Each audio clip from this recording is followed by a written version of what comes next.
नमस्कार, मी कोकणी ड्रायव्हर रोहन.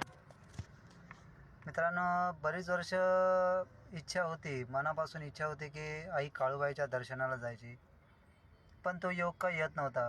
पण ह्या वर्षी स्वतः आई काळूबाई यांनी सोबत मला त्यांच्या यात्रेला नेलं.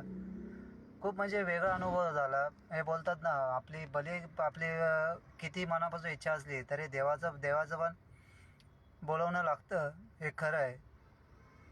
स्वतः त्यांच्या गडावरती घेऊन जाईल आणि एक प्रसन्न वाटलं त्यांना, म्हणजे त्यांच्यासोबत जाताना गडावरती काहीच म्हणजे असा थकवा जाणवला नाही. गाडी चालवून म्हणजे काहीच वाटलं नाही. खूप म्हणजे प्रसन्न वाटत होतं.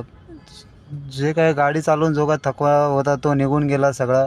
आणि खूप थँक्स, माझं मित्र आहे रवींद्र बोराडे, वाडे हॉस्पिटलमध्ये कामाला आहे. तर त्याच्यामुळे हा जो प्रवास आहे, म्हणजे हा जो यात्रेचा जायचा जो काही योग आहे तो योग आला. थँक्यू रवींद्र बोराडे आणि फॅमिली. आणि श्री गणेश टूर्समध्ये अजून एक हॅपी कस्टमरचं वाढ झालेली आहे. सुरक्षित प्रवास झालेला आहे. त्या मांढरच्या काळूबाईचं चांग भलं.